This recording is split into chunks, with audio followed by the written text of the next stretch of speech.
ಬಿಜೆಪಿಗೆ ಕಗ್ಗಂಟಾಗಿದ್ದಂಥ ದೆಹಲಿ ಸಿಎಂ ಆಯ್ಕೆ ಕೊನೆಗೂ ತೆರೆಬಿದ್ದಿದೆ. ಅಚ್ಚರಿ ರಿಸಲ್ಟ್ ಕೊಟ್ಟಿರುವಂತಹ ಹೈಕಮಾಂಡ್ ಮೊದಲ ಬಾರಿ ಎಂಎಲ್ಎ ಆಗಿರುವಂತಹ ಅಭ್ಯರ್ಥಿಯನ್ನ ಸಿಎಂ ಮಾಡಿದೆ. ದೆಹಲಿಯ ನೂತನ ಸಿಎಂ ಆಗಿ ರೇಖಾ ಗುಪ್ತಾ ಆಯ್ಕೆ ಆಗಿದ್ದಾರೆ. ಶಾಲಿಮಾರ್ ಬಾಗ್ ಕ್ಷೇತ್ರದ ಎಂಎಲ್ಎ ಆಗಿರುವಂತಹ ರೇಖಾ ಗುಪ್ತಾ ಎಂಎಲ್ಎ ಆಗಿ ಗೆದ್ದು ಬಂದ ಮೊದಲ ಬಾರಿಗೆ ಸಿಎಂ ಆಗಿದ್ದಾರೆ. ನಿನ್ನೆ ರಾತ್ರಿ ನಡೆದಂಥ ಬಿಜೆಪಿ ಶಾಸಕರ ಸಭೆ ಬಳಿಕ ಅಚ್ಚರಿ ಆಯ್ಕೆ ಮಾಡಲಾಗಿದೆ. ರೇಖಾ ಗುಪ್ತಾ ಮನೆ ಮುಂದೆ ಬೆಂಬಲಿಗರು ಸಿಹಿ ಹಂಚಿ ಸಂಭ್ರಮಿಸಿದರು. ಇದರಿಂದ ಸಿಎಂ ರೇಸ್ನಲ್ಲಿ ಮುಂಚೂಣಿಯಲ್ಲಿದ್ದಂಥ ಪರ್ವೇಶ್ ಸಿಂಗ್ಗೆ ದೊಡ್ಡ ಶಾಕ್ ಆಗಿದೆ. ದೆಹಲಿಯ 9ನೇ ಸಿಎಂ ಆಗಿ ರೇಖಾ ಗುಪ್ತಾ ಇವತ್ತು ಪ್ರಮಾಣ ವಚನ ಸ್ವೀಕಾರ ಮಾಡಲಿದ್ದಾರೆ. ರಾಮಲೀಲಾ ಮೈದಾನದಲ್ಲಿ ಮಧ್ಯಾಹ್ನ 12:30ಕ್ಕೆ ಪ್ರಮಾಣ ವಚನ ಸ್ವೀಕಾರ ಕಾರ್ಯಕ್ರಮ ನಡೆಯಲಿದೆ. 50 ಲಕ್ಷ ಆಸನಗಳ ವ್ಯವಸ್ಥೆ ಮಾಡಲಾಗಿದೆ.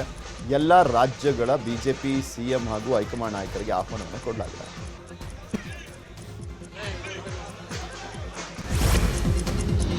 ಮುಂದೆ ಅನ್ನಭಾಗ್ಯದ ಸಂಪೂರ್ಣ 10 ಕೆಜಿ ಅಕ್ಕಿ ವಿತರಣೆ ಮಾಡಲಾಗುತ್ತೆ ಅಂತ ಸರ್ಕಾರ ಘೋಷಣೆ ಮಾಡಿದೆ. ಈ ಬಗ್ಗೆ ಸುದ್ದಿಗೋಷ್ಠಿ ನಡೆಸಿ ಮಾತನಾಡಿದ ಸಚಿವ ಮುನಿಯಪ್ಪ, ಕೇಂದ್ರ ಸರ್ಕಾರದಿಂದ ಅಕ್ಕಿ ಖರೀದಿ ಮಾಡಿ ವಿತರಣೆಗೆ ಕ್ರಮ ಕೈಗೊಳ್ತೀವಿ. ಈ ತಿಂಗಳಿನಿಂದಲೇ 10 ಕೆಜಿ ಅಕ್ಕಿ ವಿತರಣೆ ಮಾಡಲಾಗುತ್ತೆ. ಇನ್ನು ಮುಂದೆ 5 ಕೆಜಿ ಅಕ್ಕಿಯ ಹಣ ಅಕೌಂಟ್ಗೆ ಹಾಕಲ್ಲ ಅಂತ ಮುನಿಯಪ್ಪ ಸ್ಪಷ್ಟಪಡಿಸಿದ್ದಾರೆ. ಈಗ ಅಕ್ಕಿಯನ್ನು ಈ ತಿಂಗಳಿಂದಾನೇ ನಾವು ಗ್ರಾಹಕರಿಗೆ ಕೊಡುವಂಥದ್ದನ್ನು ತೀರ್ಮಾನ ಮಾಡಿದ್ದೇವೆ.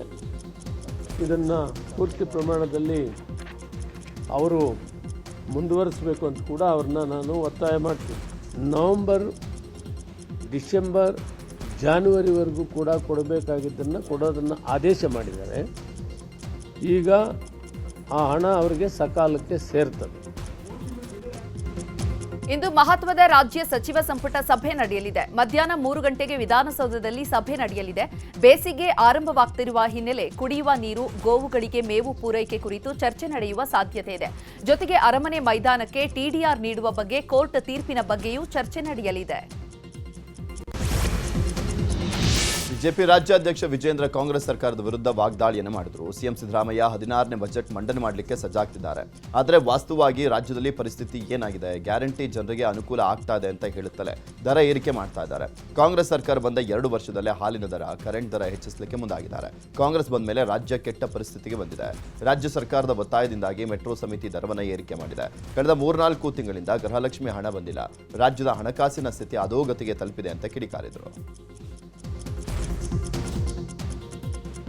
ಈ ಗ್ಯಾರಂಟಿಗಳ ಅನುಷ್ಠಾನದ ಪರಿಣಾಮವಾಗಿ ಹಿಂದೆಂದೂ ಕೂಡ ಕಂಡು ಕೇಳರಿಯದಂಥ ಕೆಟ್ಟ ಪರಿಸ್ಥಿತಿಗೆ ರಾಜ್ಯ ತಲುಪಿದೆ. ಆದರೆ ಮತ್ತೊಂದು ಕಡೆ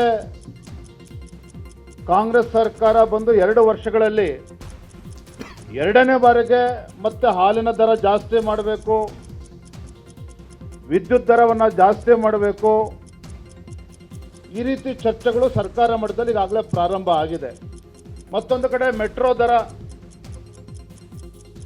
ದೇಶದಲ್ಲಿ ಯಾವುದೇ ರಾಜ್ಯ ಏಕಾಏಕಿ ಈ ಮಟ್ಟದಲ್ಲಿ ಮೆಟ್ರೋ ದರವನ್ನು ಏರಿಸ್ತಕ್ಕಂಥ ದುಸ್ಸಾಹಸಕ್ಕೆ ಕೈ ಹಾಕಿರಲಿಲ್ಲ.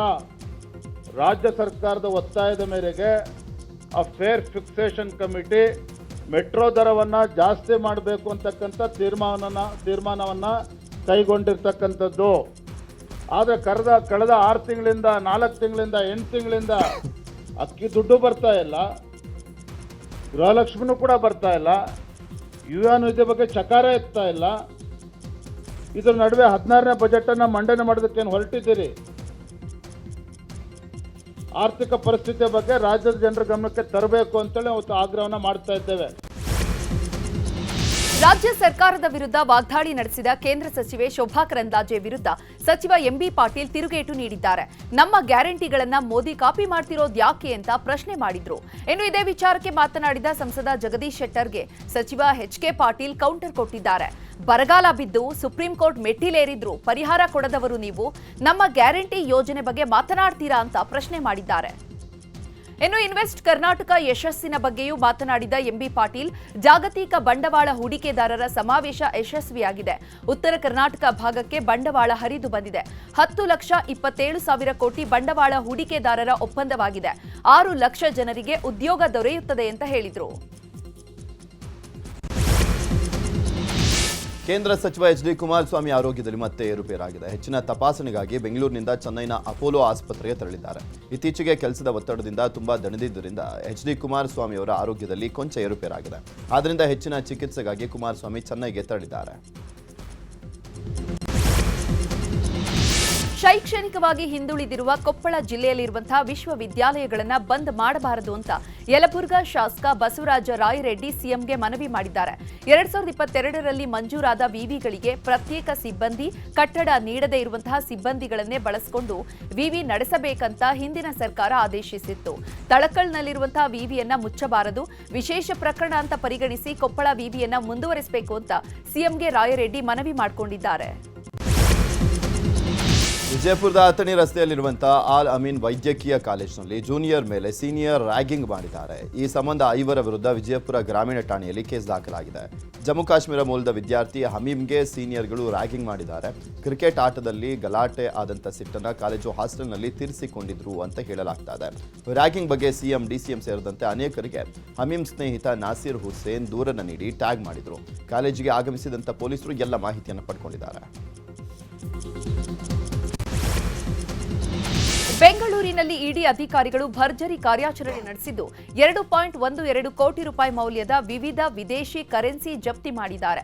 ಶ್ರೀಲಂಕಾ ಪ್ರಜೆ ಮಿಜಾ ವಿಮಲ್ ರಾಜ್ ತುಲೈಸಿಂಗ್ ಮತ್ತು ತಲೀಪನ್ ವಿಜಯಕುಮಾರ್ ಹಾಗೂ ಭಾರತದ ವೀರಕುಮಾರ್ ಅನ್ನೋರನ್ನ ಅರೆಸ್ಟ್ ಮಾಡಲಾಗಿದೆ.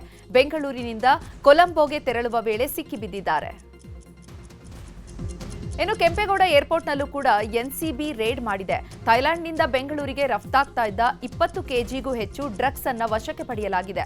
5 ಮಂದಿ ವಿದೇಶಿ ಯುವಕರನ್ನ ಅರೆಸ್ಟ್ ಮಾಡಿದ್ದಾರೆ.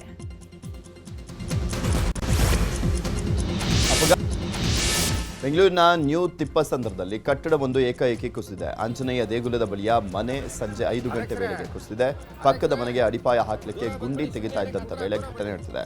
ಕಟ್ಟಡ ತೆರವು ಕಾರ್ಯಾಚರಣೆ ವೇಳೆ ಬಾಡಿಗೆದಾರರು ಸ್ಥಳದಲ್ಲಿ ಜಮಾಗೊಂಡು ನಮ್ಮ ಬೆಲೆ ಬಾಳುವ ವಸ್ತುಗಳು, ಹಣ ಎಲ್ಲ ಮನೆ ಒಳಗಡೆ ಇದೆ, ಅದನ್ನು ತೆಗೆದುಕೊಳ್ಳಿಕ್ಕೆ ಆದರೂ ನಮಗೆ ಬಿಡಿ ಅಂತ ಗೋಗರ್ದಿದ್ದಾರೆ. ತಮ್ಮ ವಸ್ತುಗಳನ್ನು ತೆಗೆದುಕೊಳ್ಳಲಾಗದೆ ಜನರು ಪರದಾಟವನ್ನು ಮಾಡಿದ್ದಾರೆ.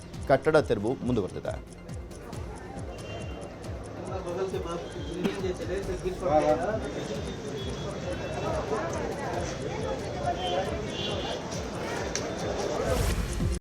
ಶೈಕ್ಷಣಿಕ ವ್ಯವಸ್ಥೆಯಲ್ಲಿ ಮೇಜರ್ ಬದಲಾವಣೆಗೆ ಸಿಬಿಎಸ್ಇ ಮುಂದಾಗಿದೆ. 2026ನೇ ಸಾಲಿನ ಶೈಕ್ಷಣಿಕ ವರ್ಷದಲ್ಲಿ 2 ಬೋರ್ಡ್ ಎಕ್ಸಾಮ್ ಅನುಷ್ಠಾನಕ್ಕೆ ಚಿಂತನೆ ನಡೆದಿದೆ.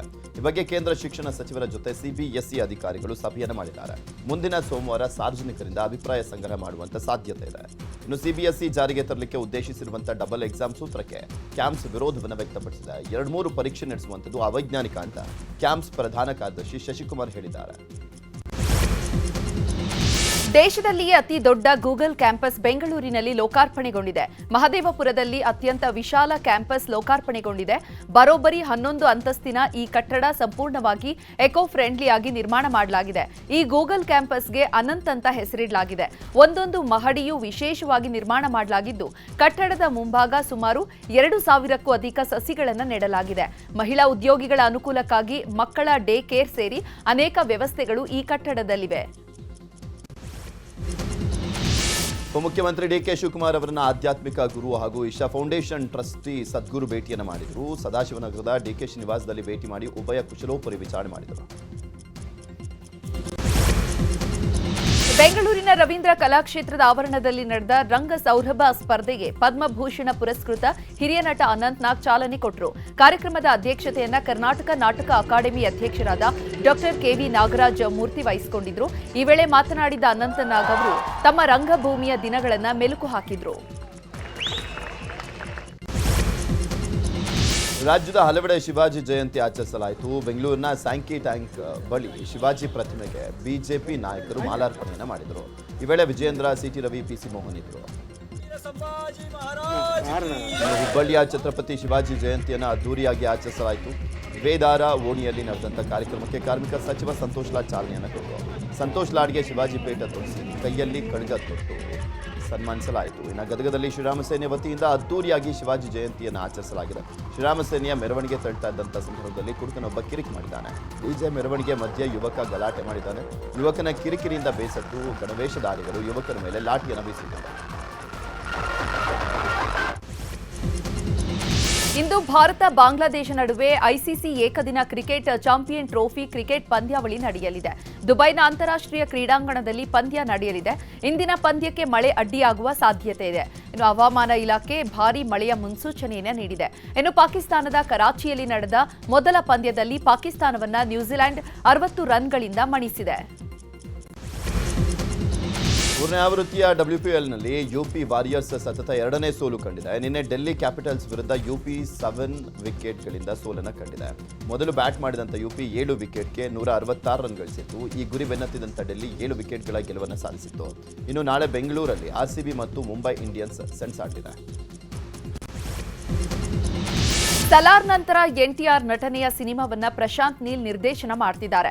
ಕಳೆದ ವರ್ಷ ಆಗಸ್ಟ್ನಲ್ಲಿಯೇ ಈ ಸಿನಿಮಾ ಸೆಟ್ಟೇರಿತ್ತು. ಆದರೆ ಶೂಟಿಂಗ್ ಅಡ್ಡಕ್ಕೆ ಎಂಟ್ರಿ ಆಗಿರಲಿಲ್ಲ. ಕೊನೆಗೂ ಪ್ರಶಾಂತ್ ನೀಲ್ ಚಿತ್ರೀಕರಣ ಶುರು ಮಾಡಿದ್ದಾರೆ. ಇಂದಿನಿಂದ ರಾಮೋಜಿ ರಾವ್ ಸ್ಟುಡಿಯೋದಲ್ಲಿ ಎನ್ಟಿಆರ್ ಹಾಗೂ ನೀಲ್ ಸಿನಿಮಾ ಚಿತ್ರೀಕರಣ ಕಿಕ್ ಸ್ಟಾರ್ಟ್ ಪಡೆದುಕೊಳ್ಳಲಿದೆ.